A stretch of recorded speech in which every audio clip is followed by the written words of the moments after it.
में 7 गलतियां बताई है कंगाल होने की। ये गलती अगर आपने भी करी है तो जिंदगी में कितना भी पुण्य करोगे उसका फल नहीं है।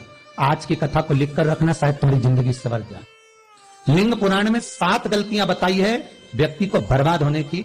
पहली गलती है, उसमें से अगर आप स्वीकार कर रहे हैं ये गलती तो समझ लो कि गलती आपने करी है। गंगा जल तो बुलवाया टैंकर भरकर, 21,000 बेलपत्र भी समर्पित कर रहे हो।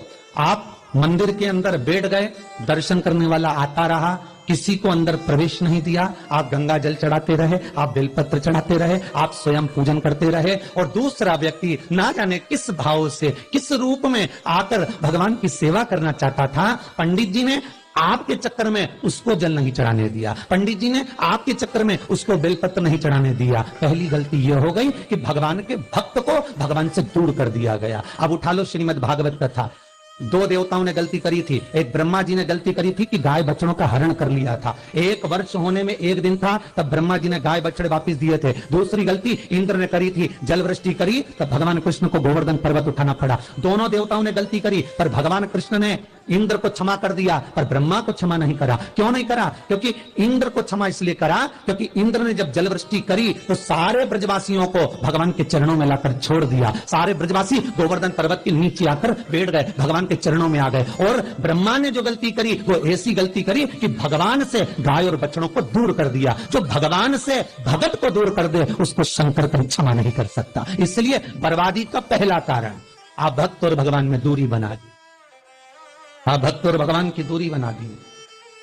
मेरा एक निवेदन हाथ जोड़कर है, हवेली जी हो, ठाकुर जी का मंदिर हो, रामकृष्ण मंदिर हो, शंकर मंदिर हो, किसी भी देवता का मंदिर हो, उसमें भक्त और भगवान में दूरी मत बनवाओ। बन सके तो भक्तों को ले जाकर भगवान के चरणों में छोड़ो। जाओ अंदर दर्शन करो, जाओ पूजन करो, जाओ पाठ करो, जाओ अर्चना करो। आप अगर गंगा जल भी चढ़ा रहे हो, आप अगर बेलपत्र भी चढ़ा रहे हो, 21,000 चढ़ा रहे हो, रोज 1 लोटा गंगा जल पूरे सावन के महीने में तुम टैंकर भरवा के बुलवा के समर्पित कर रहे हो। और निवेदन है एक कोने में बैठकर चढ़ाते रहो, बाकी के भक्तों के लिए कह दो तुम्हारे लिए मंदिर पूरा खुला है, आप खुद चढ़ाओ, आनंद करो, तो शायद तुम बर्बाद नहीं होते। भक्त से भगवान की दूरी होती है तो भगवान सहन नहीं कर पाता। भगवान की जब पूजन कर रहे हो, 21,000 बेलपत्र चढ़ा रहे हो, गंगा का जल चढ़ा रहे हो, चंदन चढ़ा रहे हो, अबीर चढ़ा रहे हो, गुलाल चढ़ा रहे हो, तो तुम्हारे भीतर ये अहंकार, जब तुम पूजन करके उठो तो उठते समय तुम्हारे भीतर अभिमान नहीं होना चाहिए कि मैंने जो अनुष्ठान करा उसके बराबर कोई नहीं कर सकता। वो अभी लंका अधिपति रावण की सोने की लंका हनुमान नहीं जला सकते थे। संहिता उठाइए और रावण संहिता को उठाकर पढ़िए। हनुमान जी सोने की लंका नहीं जला सकते थे। फिर क्यों जल गई? किस लिए जली वो सोने की लंका? केवल कारण इतना था कि रावण जब शंकर की पूजन कर कर उठता था तो शंकर भगवान से एक शब्द कहता था, भोलेनाथ तुम्हारे सारे भक्तों में मेरे जैसा भक्त कहीं नहीं मिलेगा जो तुमको अपने हाथों पर उठा लेता। बस वो अभिमान ऐसा था कि सोने की लंका जल गई। नहीं तो किसी की सामर्थ्यता नहीं थी कि सोने की लंका जले। आपका धन, आपका वैभव, आपकी सत्ता आपके पास रहेगी, आप पर कर्जा कभी नहीं हो सकता, आप पर कर्जा ठहर नहीं सकता। पर कर्जा क्यों बढ़ा, लंका क्यों जली, क्यों बर्बाद हुए, उसका कारण होगा आपकी अभिमतता। ये दूसरा कारण है व्यक्ति को बर्बाद होने का, अभिमतता। तीसरा कारण कहा सब्सक्राइब करें हमारा चैनल कि भगवान की सेवा तो आप कर रहे हो, ताकि आप भगवान की चाकरी में तो आप लगे हो, भगवान की आराधना भी कर रहे हो, दिया भी लगा रहे हो, धूप बत्ती भी लगा रहे हो, स्नान भी करा रहे हो, पंचामृत स्नान भी करा रहे हो, सारी पूजन अर्चना सब तुम कर रहे हो। पर हो सकता है इस पूजन अर्चना में आप केवल 3 घंटा पूजन करते हो और बाकी के समय किसी न किसी की जीवात्मा को दुख पहुंचा रहे हो। एक कथा में एक बात कही थी कि भले मंदिर में दिया मत लगाओ, भले मंदिर में जाकर धूप बत्ती मत जलाओ, भले मंदिर में जाकर भोग मत लगाओ, भले मंदिर में जाकर जल मत चढ़ाओ, कुछ मत करो, भले भगवान को नए कपड़े मत पहनाओ, भले तुम्हारी मर्जी पड़े भगवान को भोग मत लगाओ, पर शास्त्र कहता है कुछ मत करो, पर एक काम जरूर करना कि किसी के चेहरे पर प्रसन्नता ला देना तो मंदिर में दिया जलाने के बराबर होगा। किसी के चेहरे पर चमक ला देना, प्रसन्नता ला देना तो अगरबत्ती लगाने के बराबर होगा। किसी गरीबड़े के, किसी दुखी के चेहरे पर अगर तुमने प्रसन्नता ला दी तो वो भगवान को कपड़े पहनाने के बराबर होगा। मालूम पड़े तुम मंदिर में पूरी सब्जी बांटो, मंदिर में भोजन कराओ, मंदिर में सारा पकवान चढ़ाओ और कोई तुम्हारे कारण अगर दुखी है तो तुम्हें वो सुख का भान नहीं हो सकता। तीसरा चौथा कारण है कि आप जो पाठ कर रहे हो, आप जो पूजन कर रहे हो, आप जो अनुष्ठान कर रहे हो, उसमें कुछ ना कुछ गलती जरूर हो रही है। ये चौथा कारण। एक बार पूरे घर के लोगों को बिठाओ, अपने घर के लोगों को, मम्मी से पूछना मम्मी तुम कौन कौन सा पाठ करती हो, एक बार मम्मी से पूछना, फिर एक बार पापा से पूछना पापा आप कौन कौन सा पाठ करते हो सुबह, फिर बहू से पूछना भाभी आप कौन कौन सा पाठ करती हो, फिर छोटी दुल्हन से पूछना छोटी दुल्हन तुम कौन कौन सा पाठ करती हो, भैया आप कौन कौन सा पाठ करते हो, आप कौन कौन सा पाठ करते हो, पूछना। जब घर के अंदर बड़ी बहू अलग तरह का पाठ कर रही है, छोटी बहू अलग तरह का पाठ कर रही है, मंजली बहू अलग तरह का पाठ कर रही है, माँ अलग तरह का पाठ कर रही है, पति अलग तरह का पाठ कर रहा है, तो उसका जो प्रभाव है, कौन सी चीज कहां टकरा रही है जिसके कारण घर में रोग इतना है कि कोई सही होने वाला ही नहीं, और वो कारण आपको दुख की ओर लेकर जा रहा है, बीमारी की ओर लेकर जा रहा है। चौथा कारण है आपका मंत्र जाप, आपका स्मरण, आपका भजन, आपका पूजन कहीं गलत जरूर है।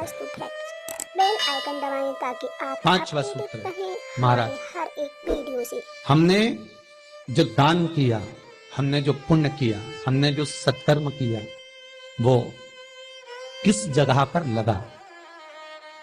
पांचवा सूत्र है, जो आप दान कर रहे हो, सब्सक्राइब करें हमारा चैनल वास्तु है, जो आप पुण्य कर रहे हो, सत्कर्म कर रहे हो, वो किस जगह पर लगा। ये पांचवा सूत्र। हमारे हर एक वीडियो से। फिर निवेदन करेंगे, गाय, बेटी और लक्ष्मी 50 बार विचार करना तब किसी को देना। बेटी किसी ऐसे को मत ब्याह देना जो जुआ खेलता हो, मदिरापान करता हो, मांसाहार करता हो, वेश्यावृत्ति करता हो, वो बेटी का सम्मान नहीं करेगा। बेटी रोएगी तो कन्यादान करने वाले को रोना पड़ेगा। अपडेटेड रहें हमारे हर एक वीडियो से। दूसरे नंबर पर गौ माता, गाय ऐसे ब्राह्मण को दान मत देना कि ब्राह्मण के घर में खुद रहने की जगह नहीं और गाय को ले जाकर तुमने दे दिया और उस ब्राह्मण ने जब तक दूध दिया बांध कर रखा, एक तगाड़ी बाल्टी साड़ी के चक्कर में ले लिया, सोने के सींग के चक्कर में ले लिया और बाद में वही गाय कसाई के हाथ में बिक गई और कसाई ने काटा तो बद्दुआ तुमको लगी। बेटी, गाय और लक्ष्मी, पैसा भी किसी ऐसे भिखारी के कटोरे में मत दान देना कि जिसने ले जाकर मदिरापान में लगा दिया, जुए में लगा दिया, वेश्यावृत्ति में लगा दिया। अगर जिस भिखारी के कटोरे में पैसा दिया उसने शाम को ले जाकर मदिरापान में, जुए में लगा दिया तो लक्ष्मी रोती है कि तूने मुझे गलत जगह पर दिया है, इसलिए अब तुझे रोना पड़ेगा। अब व्यक्ति को रोना पड़ेगा। पांचवा कारण अपनी पुस्तिका में लिख कर रखना, तुम्हारे दुख का पांचवा कारण क्या है। क्यों तुम करोड़पति से रोड़पति बन गए। तुम्हारे यहाँ पर 4-4, 5-5 गाड़ी थी, खूब वैभव था, खूब धन था, फैक्ट्रियां चल रही थी, सत्ताएं चल रही थी। भगवान शिव की कथा का छठा कारण बता, हमारे दुख का कारण छठा सब्सक्राइब करें आदर सम्मान में बेल आइकन दबाएं ताकि आप अपडेटेड रहें। घर के जो बड़े हैं, घर के जो बुजुर्ग हैं, घर के जो आदरणीय हैं, उनका सम्मान नहीं करता। सुंदर कहा, जिस घर में माँ बाप की इज्जत नहीं होती, उस घर में देखना कभी बरकत नहीं होती। कभी कभी नगर में, गांव में सभी का व्यापार एक साथ समाप्त हो जाता है। कभी कभी गांव में, नगर में सबका व्यापार एक साथ समाप्त हो जाता है, सबका व्यापार एक साथ ही खल्लास हो जाता है, समाप्त, सभी कर्जे में हो जाते हैं। तो समझ लेना कि उस गांव के खेड़े का देव महादेव, उस गांव का खेड़ापति भगवान शंकर, उस गांव का शिव जरूर रुष्ट हुआ है, जरूर रुष्ट। उसको मनाने का प्रयास करो जिससे अपनी नगर, अपना गांव फिर उन्नति की सीढ़ी पर चढ़ जाए।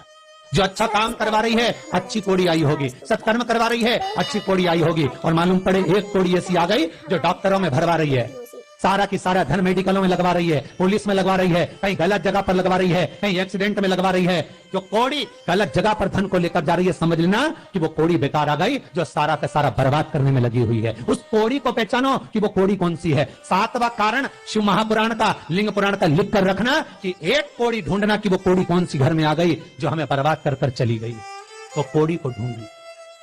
सावन से लेकर अभी तक की कथा की सबसे सुंदर रसतत्ववान आज की कथा के 7 कारण शायद आपकी जिंदगी को बना दे। साहब आप अपडेट आज बाबा ने अगर बुलवाया है इस व्यासपीठ से तो आपके लिए बुलवाया होगा। श्री शिवाय नमस्तुभ्यं। श्री शिवाय नमस्तुभ्यं। श्री शिवाय नमस्तुभ्यं।